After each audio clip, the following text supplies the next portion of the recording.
Welcome to cricket. Andhra Pradesh endowment officers ఎగ్జామ్‌కి సంబంధించిన ముఖ్యమైన బిట్స్‌లో భాగంగా 34వ రోజుకు స్వాగతం. ఈరోజు ఫస్ట్ ఇంపార్టెంట్ బిట్, రామానుజాచార్యులు వారు ఎప్పుడు పరమపదించారు? ఆన్సర్ క్రీస్తు శకం 1137లో.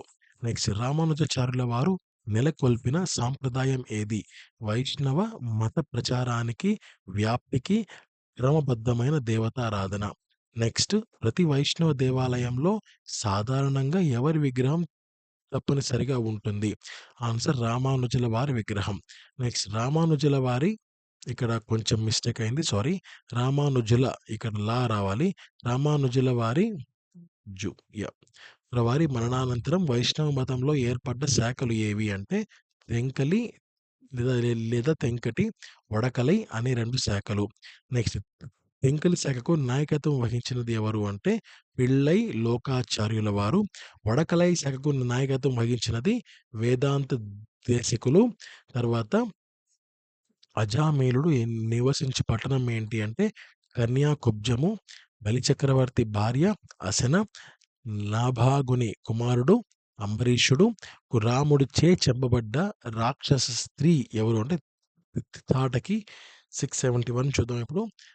దాసికి వ్యాసునికి జన్మించిన వాడు ఎవరు? విదురుడు. శమంతకమణి రోజుకు ఇచ్చు బంగారం 8 బారువులు. మదాంధులై ప్రజలను హింసించు రాజులు నాశనముగాక తప్పదు. ఈ మాటలు ఎవరివి అంటే శ్రీకృష్ణుడివి. శ్రీకృష్ణ నిర్యాణము విధవ. ప్రారంభమైన యుగం ఏంటి అంటే కలియుగము. ధర్మరాజు పిదప హస్తినకు రాజు పరీక్షిత్తు. అనిరుద్ధుని పుత్రుడు వజ్రుడు.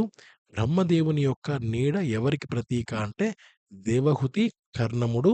విదురుడు దేహత్యాగం చేసిన తీర్థం పేరు ప్రహాస తీర్థము. పరీక్షిత్తు భార్య పేరు ఇరావతి. ఇరావతి పరీక్షిత్తుల కుమారుడు ఉత్తర కుమారుడు.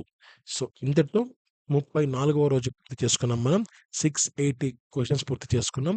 అండ్ ప్రతిరోజు ఒక హాఫ్ అన్ అవర్ మీకు మీరు కేటాయించుకోండి.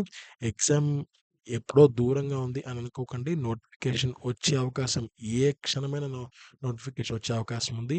ఈ విషయాన్ని నేను చెప్పట్లేదు. సో న్యూస్ పేపర్స్ చెప్తున్నాయి, కొన్ని ఆర్టికల్స్ చెప్తున్నాయి. సో లైట్ తీసుకోవద్దు. ఎగ్జామ్ నోటిఫికేషన్ వచ్చాక సమయం ఉంటుంది అని కూడా అనుకోకండి.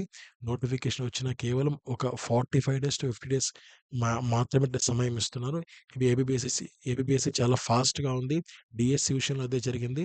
ఇప్పుడు రీసెంట్గా రిలీజ్ చేసిన అసిస్టెంట్ బీట్ ఆఫీసర్స్ విషయంలో కూడా అదే జరిగింది. నోటిఫికేషన్ ఇచ్చిన వెంటనే ఎగ్జామ్ పెడుతున్నారు. సో ఇబ్బంది పడతారు, ఎక్కువ టైం ఉండదు. వెంటనే ఎగ్జామ్ అయితే ఉంటుంది. సో ముందు నుంచి ప్రిపేర్ అయిన వాళ్ళే ఈ కాంపిటీషన్‌లో ఒక అడుగు ముందుకు వేస్తారు. సో ఆ అడుగు ముందు వేసిన వారిలో మీరు ఉండాలన్నదే నా కోరిక. సో అందుకే నేను మరీ చెప్తున్నాను. తర్వాత ఎక్కువ మందికి ఈ వీడియో షేర్ చేయండి. అండ్ వాళ్ళకి కూడా మీరు సహాయం చేయండి ఇలా షేర్ చేయడం ద్వారా. So thank you so much. Have a great day. జై హింద్.